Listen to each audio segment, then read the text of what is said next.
Hoy daremos continuidad al programa anterior, en el que analizamos el llamado conflicto de poderes y cómo Venezuela ha sido víctima de ataques que atentan contra la garantía de la paz y la soberanía nacional, como es el caso del decreto Orden Ejecutiva, emanado por la Presidencia de los Estados Unidos de América.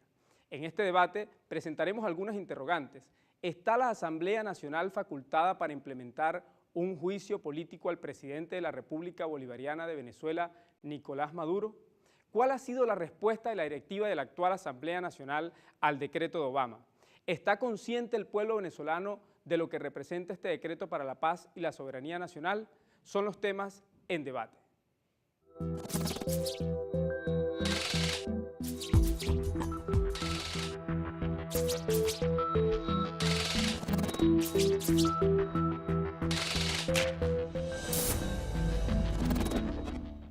Saludamos a quienes nos acompañan en debate.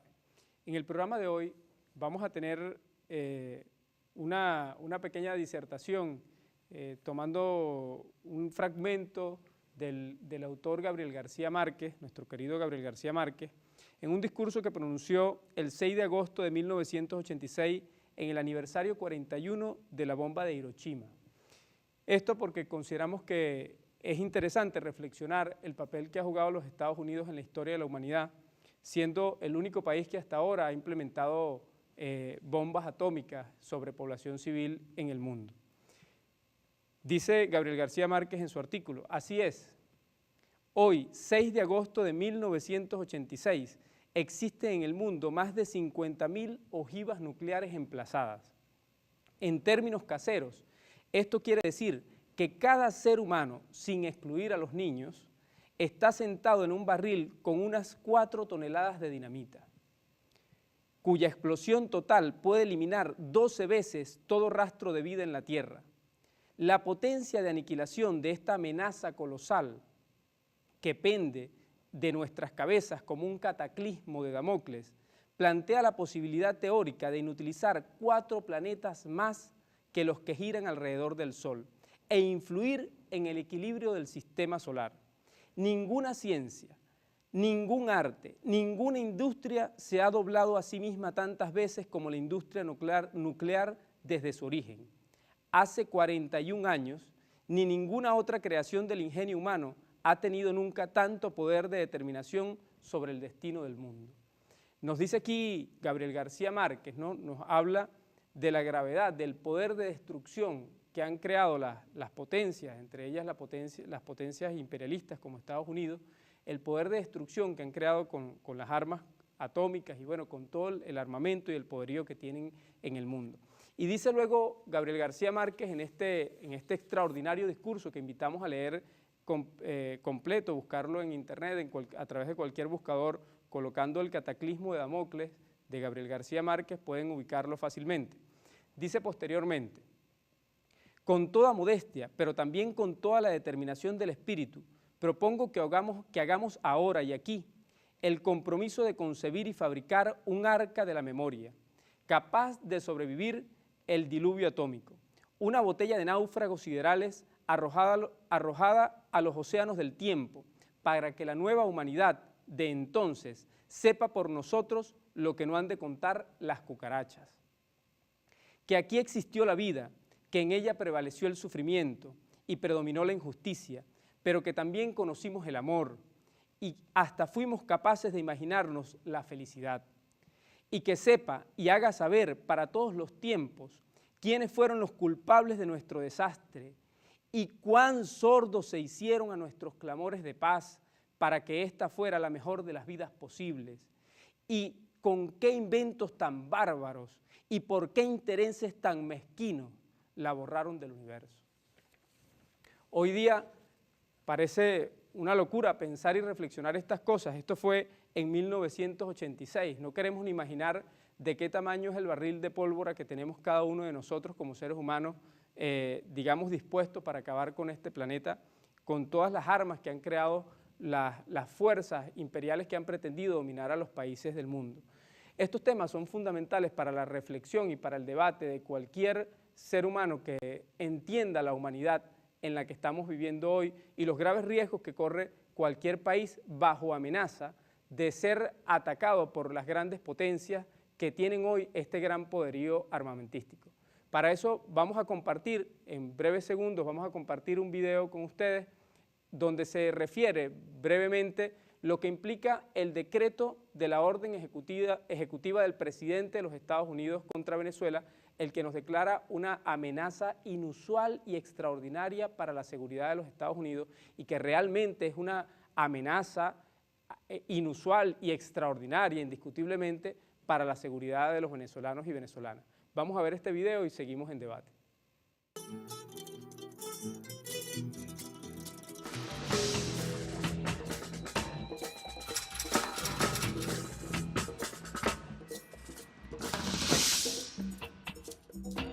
El presidente de los Estados Unidos, Barack Obama, emite una orden ejecutiva que señala a Venezuela como una amenaza inusual y extraordinaria a la seguridad nacional y política exterior de ese país.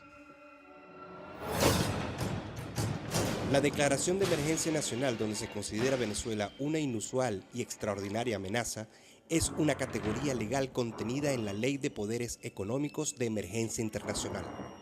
Esta ley reza que cualquier autoridad otorgada al presidente por la sección 1702 de este título puede ser ejercida para enfrentar cualquier amenaza inusual y extraordinaria que tiene su fuente totalmente o una parte sustancial fuera de Estados Unidos, para la seguridad nacional, la política exterior o economía de Estados Unidos, si el presidente declara emergencia con respecto a tal amenaza. Desde 1976, año en que fue aprobada la Ley de Emergencia Nacional por el Congreso de los Estados Unidos, este país ha declarado 53 estados de emergencia. Esta cifra no incluye los casos por desastres naturales.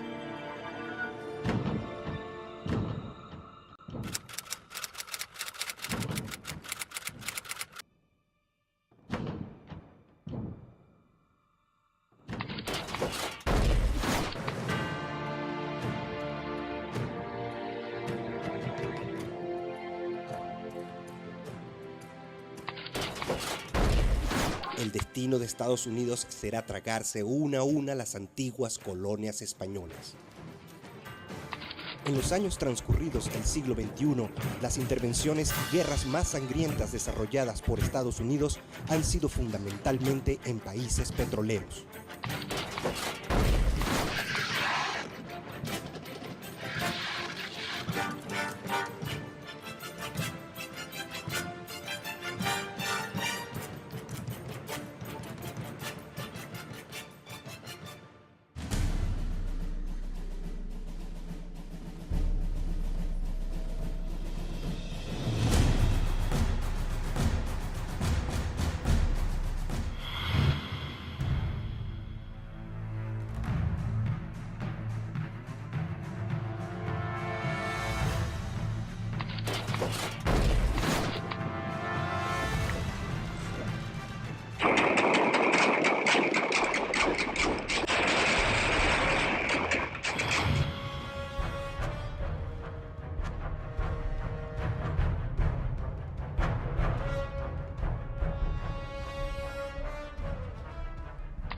Unconfirmed. Yes, we came, we saw, he died. Did it have anything to do?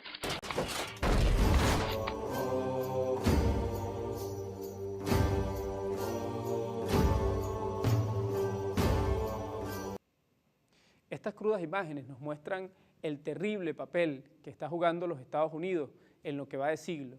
En el transcurrir de estos 16 años ya van 3 países petroleros invadidos militarmente, asesinados sus presidentes, de manera, el caso de Libia, un asesinato extrajudicial, en el caso del presidente Saddam Hussein, con un gobierno de transición ahorcado por unas supuestas armas de destrucción masiva que luego la ONU reconoce públicamente que nunca existieron. y bueno, parece que pasara como si nada pasó ante los ojos de la humanidad, y entonces resulta que los violadores de derechos humanos son países como Venezuela y son los países petroleros, pero Estados Unidos comete el asesinato de un presidente con un ahorcamiento en pleno siglo XXI, una cosa que parece que estuviésemos hablando de 2 o 3 o 4 o 5 siglos atrás, y todavía en este momento de la humanidad quien promueve un ahorcamiento es los Estados Unidos, con una intervención en un país que tenía su soberanía como cualquier pueblo del mundo, como Venezuela. Y qué difícil es pensar que a un país como Venezuela le pudiera ocurrir algo. ¿Quién quiere pensarlo? A veces nos negamos hasta pensar eso como una posibilidad cierta, ¿no? Pero van 3 países petroleros. ¿Existe una relación concreta entre petróleo y derechos humanos?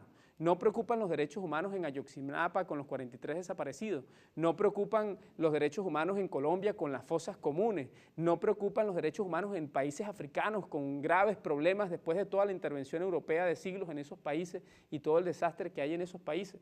Bueno, frente a todos estos temas, justamente creemos necesario poner en nuestra mesa de manera permanente en debate el tema del decreto que nos declara una amenaza inusual y extraordinaria para la seguridad nacional, y vamos a continuar debatiendo este tema y unos temas que nos quedaron en el tintero en el programa anterior. Por eso hemos traído nuevamente al profesor Alex Díaz, al doctor Alex Díaz, que es coordinador nacional del programa de estudios jurídicos de la Universidad Bolivariana, para seguir debatiendo estos temas. Alex, coméntanos algo sobre este video. Sí, bueno, en primer lugar agradecer por la invitación a nuevamente este en debate, ¿no? Y a todo el equipo que lo hace posible. Bueno, sí, efectivamente, en el programa anterior hablamos un poco sobre la ley de sanciones, que ellos llaman Ley para la Defensa de los Derechos Humanos en Venezuela 2014. Esa ley se dictó en diciembre, terminando ese año 2014, y luego en el año 2015, específicamente en el mes de marzo, tuvimos el decreto de Obama, la orden ejecutiva del video que veíamos.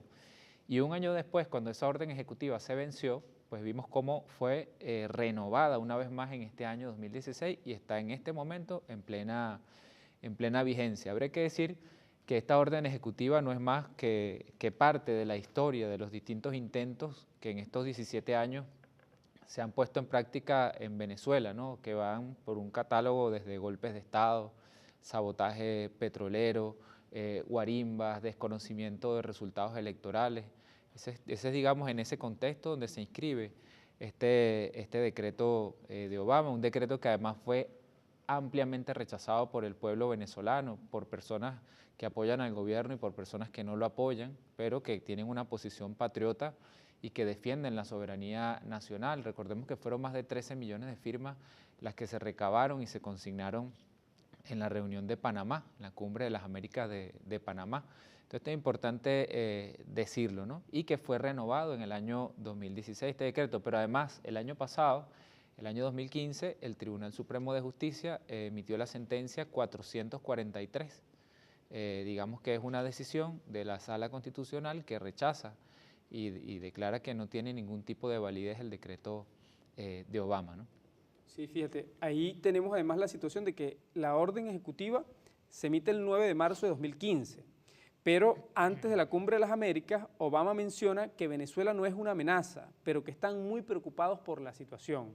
Es decir, allí hicieron ver que realmente había sido como una especie de error ese decreto, pero lo irónico es que en este año 2016, el 3 de marzo de 2016, Obama ratifica dicha sanción.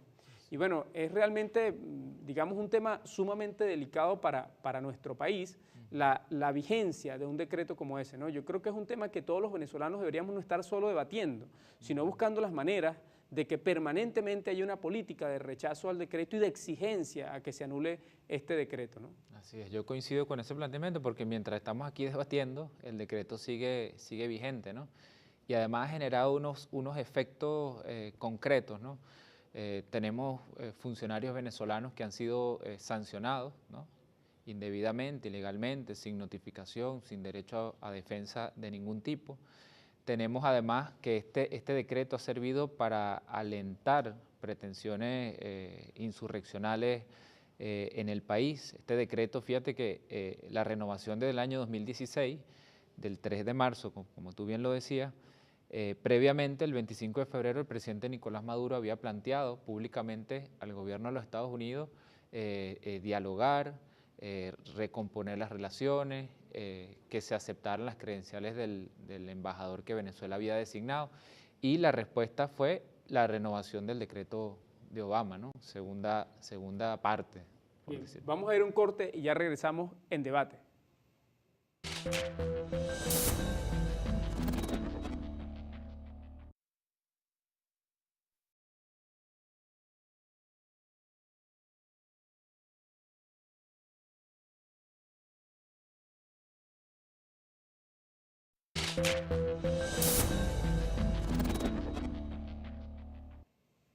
Seguimos aquí en debate y queríamos comentar sobre este tema del decreto Obama.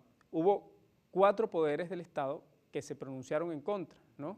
El Tribunal Supremo con la sentencia 443 que nos mencionaba el doctor Alex Díaz, el Poder Electoral se pronunció, el Poder Ciudadano se pronunció y se pronunció el Poder Ejecutivo. Hay un solo poder, que es la Asamblea Nacional, que no se pronuncia sobre este decreto, ni a favor ni en contra. La magnitud de este decreto, digamos, pudiera considerarse que el silencio es una respuesta responsable, coherente, o tiene la Asamblea Nacional siendo un escenario de debate social importante, la necesidad de fijar alguna posición al respecto. Sí, bueno, en este caso, la Asamblea actual, ¿no? Esta actual legislatura, que se instaló el 5 de enero, pues hubo una iniciativa de acuerdo parlamentario propuesto por los diputados del Bloque de la Patria. Y obviamente esa propuesta de pronunciamiento de acuerdo en la Asamblea, propuesto por el Bloque de la Patria, tuvo el rechazo de la directiva de la Asamblea Nacional. Es decir, el presidente de la Asamblea Nacional dijo, eso no se va a discutir aquí, el decreto de Obama, y rechazó de plano que ese cuerpo colegiado, legislativo, fijara una posición frente al decreto de Obama, cuando sí lo habían hecho las otras 4 ramas de los poderes públicos nacionales. Yo voy a asumir algo a título personal en este debate que estamos compartiendo aquí. Yo creo que es un llamado necesario a la Asamblea Nacional, como organismo público, como ciudadano, como venezolano, responsablemente lo digo. Yo creo que es una responsabilidad indiscutible que la Asamblea Nacional se pronuncie. El silencio no puede ser una respuesta al país frente a un acontecimiento tan trascendental para la vida del pueblo venezolano como es el decreto que nos declara una amenaza inusual y extraordinaria para la seguridad nacional de los Estados Unidos. Es más, yo diría que cada diputado de manera independiente, si no lo hace la Asamblea Nacional, cualquier diputado que se sienta patriota, como lo hizo mucha gente de oposición, que aún estando en contra del gobierno se pronunció contra este decreto, deberían pronunciarse con relación a este decreto y plantearle su postura al país, porque aquí el planteamiento es, estamos a favor de un decreto que ha sido utilizado para exterminar prácticamente a pueblos, porque nadie va a decir que Irak tiene más derechos humanos, más libertad o más justicia después de la invasión de Estados Unidos, o nadie va a decir que Libia tiene más libertad, más derechos humanos, más democracia después de la invasión de los Estados Unidos. Al contrario, son los países que están sometidos a una de las crisis de gobernabilidad más profundas. Si antes tenían algún problema, les puedo asegurar que ahora no tienen acceso al agua potable las mayorías, acceso a los alimentos la mayoría, acceso a la seguridad la mayoría, viven bajo el terror del Estado Islámico. Es una suerte terrible la que le ha tocado a estos países, ¿no? Ahora, también nos toca preguntarnos si está realmente Venezuela bajo esta amenaza y vamos a pasar un micro para compartir también unas opiniones de algunos expertos en esta materia.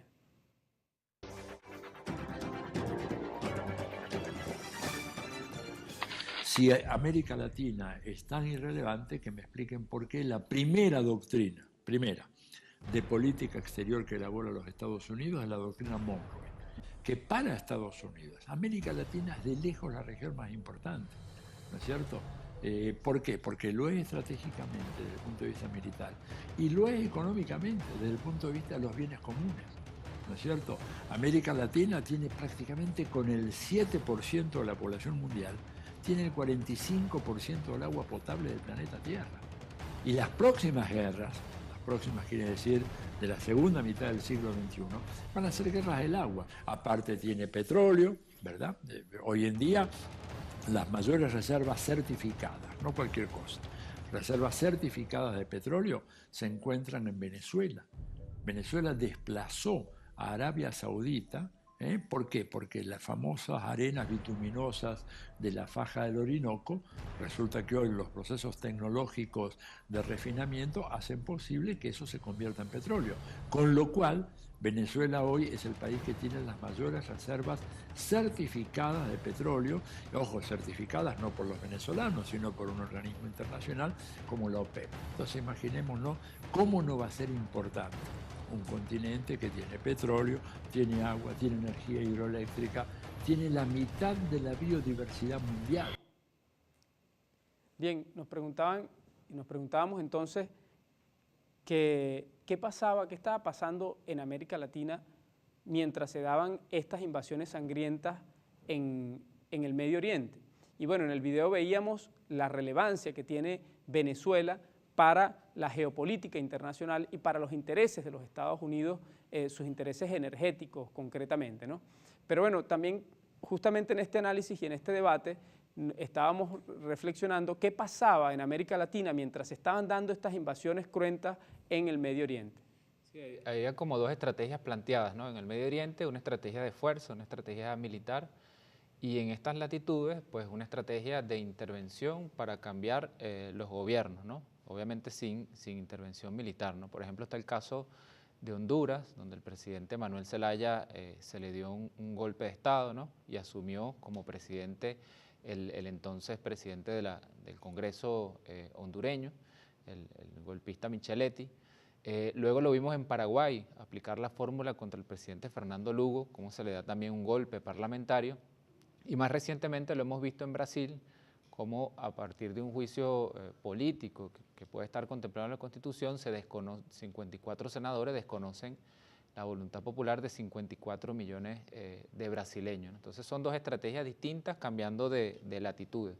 Correcto, pero en esos países, pregunto, no sé si manejas, pues estamos hablando de derecho comparado, en esos países habría base constitucional para digamos, establecer esos juicios políticos. Tenían artículos de la Constitución que establecieran alguna forma donde la asamblea de ese país pudiera hacer un juicio político a los presidentes de esos países. Sí, sí. De hecho, tenemos por aquí un resumen donde en la Constitución de la República Federativa del Brasil se contempla esa atribución al Senado brasileño. Luego en la Constitución de la República de Paraguay, en el artículo 225, se tiene una sección sexta referida a juicio político. Y finalmente en la Constitución Política de Honduras, también en el artículo 205 está contemplada esta atribución, ¿no? Concebida como una especie de juicio, como tal, un juicio político, una forma... concebida como un juicio político que se hace desde el órgano legislativo, ¿no? desde el Parlamento en estos casos. ¿Y en nuestra Constitución existe la figura del juicio político o alguna figura parecida que permitiera realizar este tipo de actividad por la Asamblea Nacional? No, en nuestra Constitución no existe esa figura, no existe para el presidente, ¿no? Existe algo similar para declarar responsabilidad política, pero del vicepresidente ejecutivo y de los ministros, que es lo que se llama la moción de censura, que está allí reglamentada y además tiene un efecto jurídico que produce, digamos, la destitución de ese alto funcionario. Pero no se trata de funcionarios de elección popular, como si es el caso de la primera magistratura. Se trata, como sabemos, que el vicepresidente ejecutivo, de acuerdo a nuestra Constitución, es designado por el presidente de la República, al igual que los ministros. Pero no hay en nuestra Constitución, en ninguno de sus artículos, un procedimiento de juicio político hacia la primera magistratura nacional que esté contemplado acá, como sí puede estar en otras constituciones. Y no creemos que esto sea por casualidad, porque si se previó una figura de responsabilidad política para el vicepresidente y los ministros, pues ha debido también, si fuese el caso, preverse una para el presidente de la República y no está. Entonces esta iniciativa que se está teniendo desde la Asamblea Nacional, sobre todo a partir del día 23 de octubre, cuando la Asamblea Nacional de la República saca este acuerdo, lo llaman Acuerdo en Defensa de la Constitución, la Democracia y los Derechos Humanos, y una de las cosas que este acuerdo plantea es proceder de manera inmediata a iniciar un procedimiento de responsabilidad política contra el presidente, ¿no? Eso. Como analizábamos en el programa anterior, una vez más fuera del marco de la Constitución. La Asamblea Nacional, decíamos en el programa anterior, tú podrías recordarnos, Alex, no tiene competencia para digamos, asumir muchas de las tareas o de las cosas que ha venido asumiendo, como por ejemplo decir que el presidente tenía un plazo para salir del país. Tú tenías un listado de estas, digamos, estas funciones que ha pretendido asumir la Asamblea que están fuera del marco constitucional. Sí, hay como una especie de catálogo, ¿no? Ellos instalaron esa legislatura el 5 de enero y se plantearon un conjunto de opciones, ¿no? Se plantearon desde que obligar al presidente a renunciar, se plantearon una investigación por una presunta doble nacionalidad del presidente, se plantearon golpear al presidente cambiando la correlación de fuerzas en el Tribunal Supremo de Justicia, se plantearon el tema de una enmienda a la Constitución que tuviera efectos retroactivos, se plantearon incluso la posibilidad de una Asamblea Nacional Constituyente, se plantearon el referéndum como mecanismo, ahora se están planteando el juicio político y después del juicio político, ya lo han anunciado, vendría una hipotética declaratoria de abandono de cargo del presidente para producir una falta absoluta, que obligaría, desde esa lógica, por supuesto, a convocar un proceso electoral en muy poco tiempo, ¿no? Bien, todos estos elementos parecen coincidir con un tipo de agenda y un guión, ¿no?, planteado en América Latina para dar golpes de Estado, que bueno, que en el caso de los países antes mencionados tenían una base constitucional de la cual podían tomar elementos para iniciar estos procedimientos de la Asamblea Nacional. En el caso venezolano no hay, que además es una constituyente aprobada por el pueblo venezolano, no hay ningún elemento desde el cual pueda la Asamblea Nacional tomarse para hacer esto, del mismo modo que no hay argumentos ni elementos constitucionales para muchas de las tareas que han pretendido generar una especie de dictadura parlamentaria, ¿no? Porque irónicamente la Asamblea Nacional ha pretendido constituirse en un superpoder y en estar por encima de la elección democrática del pueblo venezolano del presidente de la República Bolivariana de Venezuela. Entonces, bueno, son temas que realmente consideramos necesarios debatir, pero vamos a pasar un elemento más dentro del aporte audiovisual que estamos trabajando, un micro con unos aportes del magistrado Luis Damiani, actual magistrado Luis Damiani, en ese momento como director del instituto, como magistrado suplente y director del Instituto de Investigaciones de la Escuela Nacional de la Magistratura. Vamos a ver este micro y seguimos en debate.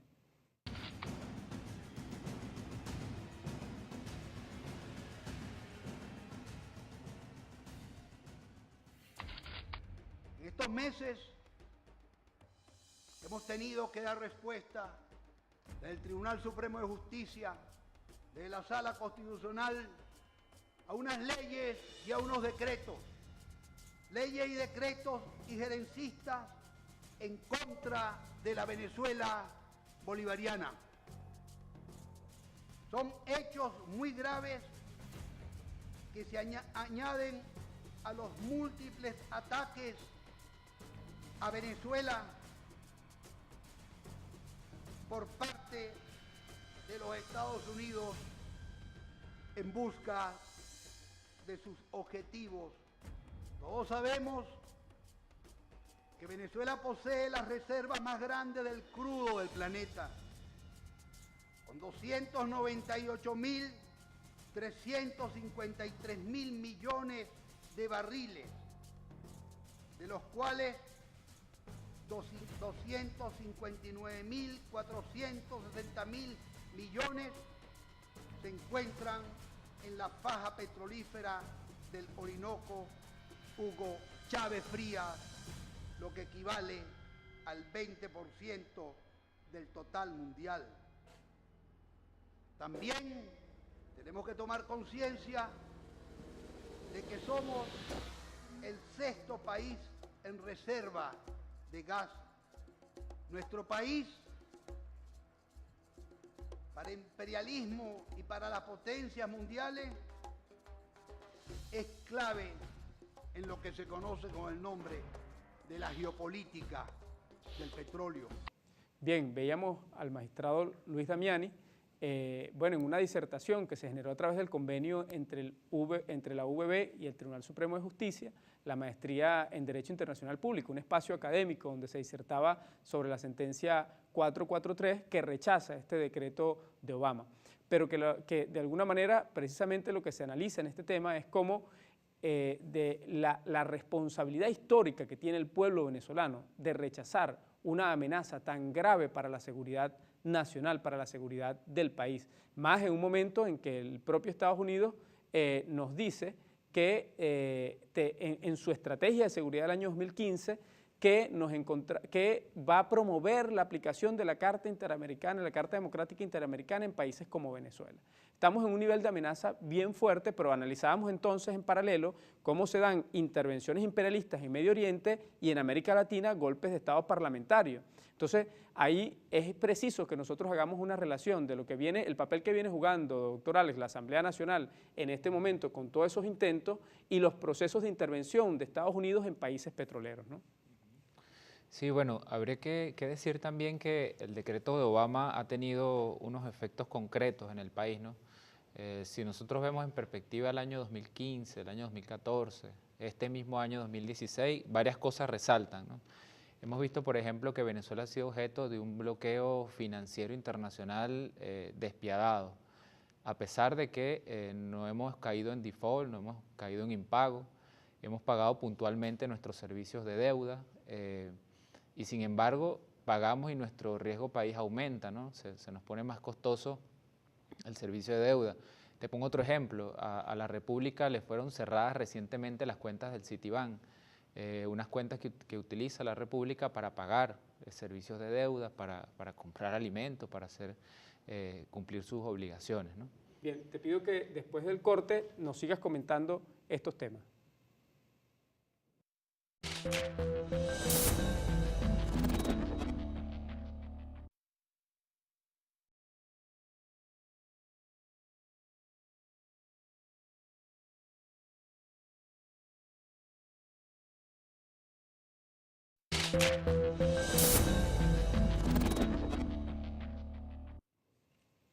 Nos quedamos con la intervención del doctor Alex Díaz sobre el tema de las actuaciones de la Asamblea Nacional. Alex. Sí, bueno, estábamos comentando un poco cuáles eran los efectos que producía el decreto de Obama en el país, ¿no? Una especie de guerra no convencional se ha desatado, hablábamos un poco de bloqueo financiero, decíamos que a pesar de que hemos pagado puntual y religiosamente nuestros servicios de deuda, nuestro nivel de riesgo país aumenta, ¿no? Decíamos también que se nos cerran cuentas, por ejemplo, como las del Citibank, que el país utiliza para pagar sus obligaciones y para hacer compras, etcétera. Hablamos también de ataques desde organismos multilaterales hacia Venezuela, como por ejemplo desde la OEA, desde el Mercosur más recientemente, e incluso hablamos de ataques a nuestra moneda, contra el valor de nuestra moneda, que tienen obviamente repercusiones a lo interno, por ejemplo, el boicot económico, el acaparamiento, la especulación, el contrabando de extracción, que han sido, digamos, las maneras como este decreto ha cobrado cuerpo en el país en una estrategia sostenida durante los últimos años, específicamente el ejercicio del gobierno del presidente Nicolás Maduro. Habría que preguntarse cuál es el guión de los Estados Unidos para América Latina. Es el guión de las intervenciones en países petroleros, caso Irak, caso Siria, caso Libia, caso Siria en pleno desarrollo, donde la orden ejecutiva, el decreto ha sido fundamental y donde han sido, digamos, intervenciones militares profundamente sangrientas o golpes de estados parlamentarios como el caso de Brasil, el caso de Paraguay, el caso de Honduras, ¿no? Sí. Es una pregunta que queda, digamos, con relación a Venezuela, porque pareciera que han estado actuando los dos guiones al mismo tiempo. Han estado, por un lado, a través de la Asamblea Nacional, promoviendo un golpe parlamentario de distintas formas que hemos evidenciado en el anterior programa y en este, y por otro lado tenemos el decreto de Obama y todas las actuaciones internacionales enmarcadas en la posibilidad de una intervención militar o en la pretensión, digamos, de una intervención militar, aunque nos suene muy duro decirlo, aunque nos suene incluso preocupante, alarmante decirlo, pero es una realidad que no debe obviar ningún país que tenga sobre sí una amenaza o un decreto como este. Voy a pedir que nos pongan un video antes de tu siguiente intervención, Alex, que es del doctor Germán Saltrón, donde refiere los países que han tenido estas órdenes ejecutivas y que han sido intervenidos. Y bueno, y continuamos luego con tu intervención en el debate. Somos una amenaza porque somos mal ejemplo para el mundo. Y el decreto de Obama tenemos que tenerlo muy en cuenta, porque ¿qué pasó con los decretos que él ha tomado por el gobierno estadounidense? Estos decretos se han realizado en 7 oportunidades. Un decreto de esos, declarando un país amenaza para los Estados Unidos, se declaró Afganistán por Bush. Y Afganistán fue invadido y fue tomado, y sus recursos petroleros están siendo administrados por ellos. Irak, igual, un decreto de eso antes de la guerra de Irak en 2002, lo organizó Bush y Irak fue invadido, y miren cuál es la condición de Irak. No hay gobierno en Irak. En Siria sucedió igual. En Yemen sucedió igual. En Ucrania sucedió igual. Y en Venezuela recientemente. Por eso tenemos que estar alertas, organizados y conscientes de que estamos amenazados, de que tenemos, y no solamente Venezuela, los recursos naturales que necesita el imperio. Es toda América Latina, porque no solamente el recurso petrolero, es el recurso hídrico. Las otras guerras, aparte de petróleo, se hacen por agua, porque ya lo que queda es un 40% de los recursos hídricos. Y aquí los tenemos en el Amazonas, los recursos de biodiversidad. Entonces, América Latina tiene todo lo que necesitan los Estados Unidos. Bien, veíamos allí a Germán Saltrón, ¿no?, con una importante disertación sobre los países que han tenido decretos, y detrás de ese decreto viene una invasión sangrienta como la que se han vivido en este siglo. Alex, ¿algún comentario de este video? Sí, bueno, que no es para desestimar, ¿no?, esta intervención del doctor Saltrón, porque a veces uno escucha gente que se burla de estas cosas, ¿no?, del decreto Obama, que lo descalifica. Incluso la matriz comunicacional que se asumió desde los Estados Unidos es que no era un decreto contra el pueblo venezolano, sino contra el gobierno y funcionarios del gobierno de Venezuela, ¿no? Sin embargo, hemos visto, ahí está la prueba, ahí está la historia, eso es irrefutable, cómo luego de estas órdenes ejecutivas, pues lo que viene es la invasión militar, el posicionamiento sobre el territorio, el apoderamiento de los recursos naturales y la violencia que no discrimina, Silvio, si una persona es de un bando o del otro, sino que el país, el territorio se apodera de una situación de violencia generalizada donde todos somos víctimas y después todos lamentamos, ¿no? Bien, fíjense, hablaba Gabriel García Márquez en su discurso a los 41 años de la bomba de Hiroshima, ¿no? Hablaba de la espada de Damocles, ¿no?, pero hablaba del cataclismo de Damocles, ¿no?, una espada que pende sobre una persona y que puede matarla en cualquier momento. Así es ese decreto. Lamentablemente el pueblo venezolano tiene que verlo en esos términos. El país que ha dirigido este cataclismo al que está refiriendo nuestro Gabriel García Márquez en ese extraordinario discurso, ahorita tiene un decreto que nos amenaza concretamente a nosotros y que es una de sus últimas intervenciones de este tipo hacia un país petrolero, que en lo que va de siglo ya hay 3 países petroleros invadidos. Esto es muy difícil pensarlo. Yo a veces me pongo en el lugar de un libro y yo diría, ¿qué persona en el país, en Libia, pudiese pensar que ese país iba a ser invadido, ¿no? Y realmente Libia estaba muy normal un mes antes de que ocurriera todo lo que ocurrió, con algunos conflictos esporádicos, pero en general la vida cotidiana normal como ocurre en Venezuela. Con los mejores índices de África incluso. Con los mejores índices de vida en África, es correcto. Entonces, bueno, este es un tema. Ahora, veíamos el tema de los guiones, ¿no? Hay 2 guiones, los golpes parlamentarios en América Latina y las invasiones en países petroleros. El resto de los países de América Latina que recibieron golpes parlamentarios no eran países petroleros. Y los intereses de Estados Unidos en ese caso no son los mismos que en un país como Venezuela, que tiene la primera reserva de petróleo probada en el mundo, ¿no? Entonces, aquí están corriendo como a la par los 2 guiones, el guión del golpe parlamentario y el guión del decreto de Obama, y de la invasión militar, ¿no?, como pretensión, y bueno, 7 bases militares en Colombia, ¿no? Entonces, bueno, nos hacíamos esa pregunta, ¿cuál sería el guión para Venezuela? Porque el negocio de invadir un país petrolero es precisamente destruirlo, porque de la destrucción de ese país es que luego el negocio de la reconstrucción es el que le permite a los Estados Unidos apoderarse del petróleo de ese país, porque hay que ver lo que ha implicado realmente el negocio de las guerras por parte de Estados Unidos en los países petroleros, ¿no? Sí. Así es, incluso, como tú dices, son 2 estrategias que van corriendo, ¿no? La que se ve más evidente en este caso es la que desarrolla la agenda de golpe desde el Parlamento venezolano, desde la Asamblea Nacional, como es correcto llamarla. Vale decir también que esta Asamblea Nacional actual en este momento se encuentra en desacato. La Asamblea Nacional está en desacato a decisiones judiciales de la Sala Electoral y de la Sala Constitucional, ¿no? A veces la gente nos pregunta sobre esto, y esto siempre es bueno explicarlo en detalle, ¿no? Hay que recordar que la elección de la Asamblea fue el 6 de diciembre y que concretamente en el estado de Amazonas se suscitaron una serie de irregularidades o de presuntas irregularidades en torno a manipulación del proceso electoral, manipulación de máquinas, compra de votos, y eso generó que se impugnara el proceso electoral en Amazonas, ¿no?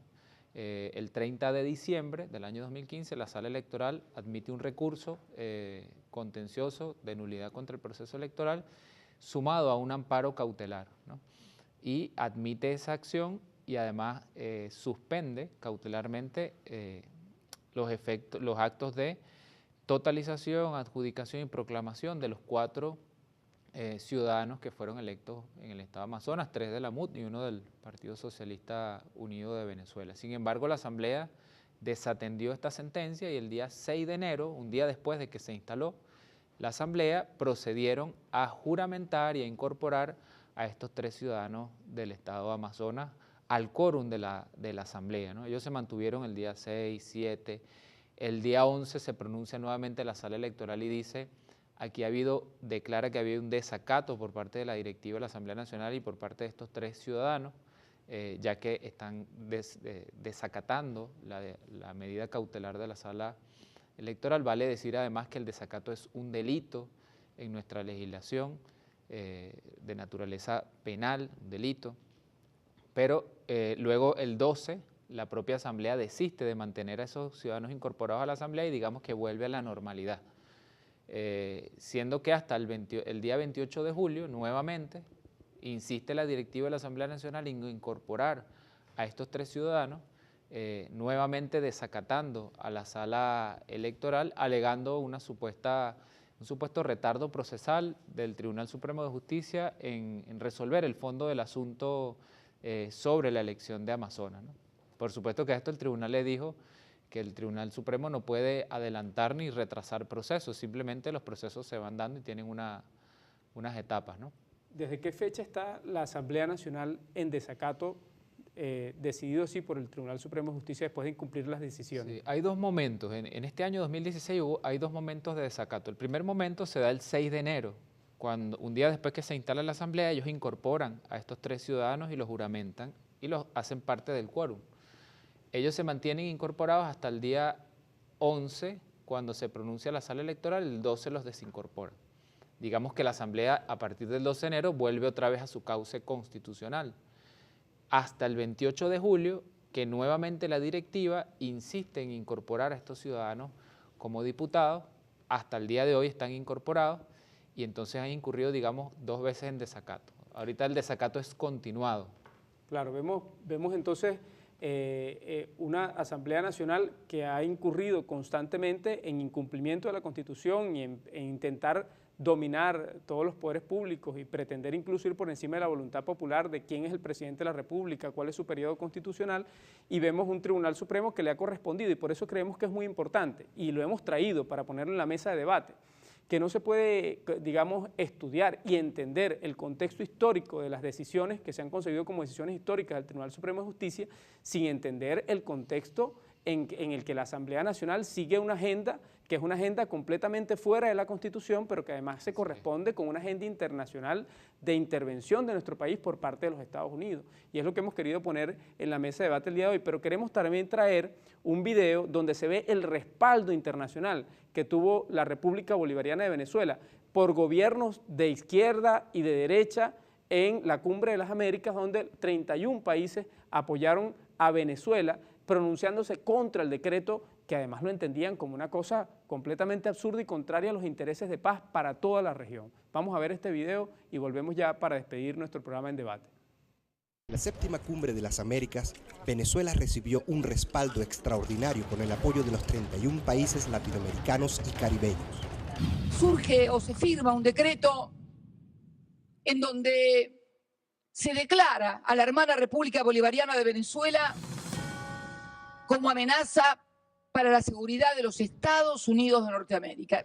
Y la verdad que no me surgió una respuesta de carácter flamígero, antiimperialista. Lo primero que hice fue reírme, porque realmente resulta absolutamente inverosímil, casi rayano en lo ridículo, no solamente que Venezuela, sino cualquier país de nuestro continente pueda resultar una amenaza para la mayor potencia del mundo. Es importante recordar que en toda nuestra historia ninguna medida unilateral de un Estado contra otro ha dado muestras de resolver problemas. Muy por el contrario, los ha agudizado. Por lo tanto, bajo esa premisa y apelando al principio de autodeterminación de los pueblos, consideramos que la reciente orden ejecutiva sobre Venezuela debería dejarse sin efecto. La orden ejecutiva del presidente Obama contra Venezuela viola flagrantemente el derecho internacional y particularmente el literal E del artículo 3 de la Carta de la OEA. La respuesta que ha dado la región ha sido contundente, rechazando la orden ejecutiva y pidiendo su retiro. Lo que pido entonces en este momento, presidente Maduro, es que colectivamente alcemos nuevamente nuestras voces e individualmente como naciones de la región volvamos a alzar nuestras voces contra esta orden ejecutiva. Rechazamos el decreto ejecutivo del gobierno de Estados Unidos de América, aprobado el 9 de marzo pasado, y al reafirmar nuestro compromiso con la plena vigencia del derecho internacional, de la solución pacífica de las controversias y el principio de no intervención en asuntos internos de otros países. Luego de firmar el decreto que califica a Venezuela como una amenaza inusual para los Estados Unidos y ante el sólido respaldo que dio la comunidad internacional a Venezuela, el presidente Barack Obama declara que Venezuela no representa una amenaza para esta nación. Estoy decepcionada por la defensa de la democracia de otros gobiernos latinoamericanos. Pero veo que nadie está defendiendo el modelo. Entonces, veo que estas alianzas sobre este asunto provienen de la solidaridad histórica entre el bloque. Pero en este caso no creo que prospere. Bien, Alex, cerrando nuestro programa en debate del día de hoy, ¿algún comentario sobre este video? Sí, digamos tres cosas breves, ¿no? El primero, el respaldo contundente de la región y del mundo. En segundo lugar, recordarle a nuestro pueblo que ese decreto está plenamente vigente a la fecha de hoy y no debemos perderlo de vista, y que además está conectado con la estrategia de la derecha venezolana, de la Mesa de la Unidad Democrática y de toda la actuación que se desarrolla desde la Asamblea Nacional. Bien, bueno, invitamos a que nuestro pueblo debata a profundidad en distintos escenarios esta grave situación y esta grave amenaza que tiene el pueblo venezolano sobre sí y la manera en que la agenda internacional del decreto de Obama, que sigue vigente, y la agenda nacional de una Asamblea Nacional en desacato, que con distintos actos de intento de salir o de generar una especie de dictadura parlamentaria, que es lo que pareciera que se pretende generar, pone en una situación permanente de alerta al pueblo venezolano y de una actuación y de una, digamos, posición de defensa de la soberanía que todos debemos asumir con responsabilidad. Invitamos a que esto sea parte de nuestros debates en todos los escenarios sociales en que podamos y comprendamos que es necesario desarrollar una política soberana como pueblo en torno a estos temas y fijar nuestras posiciones y desarrollar nuestra conciencia frente a las amenazas que vive nuestro país. Nos vemos en un próximo programa en Debate.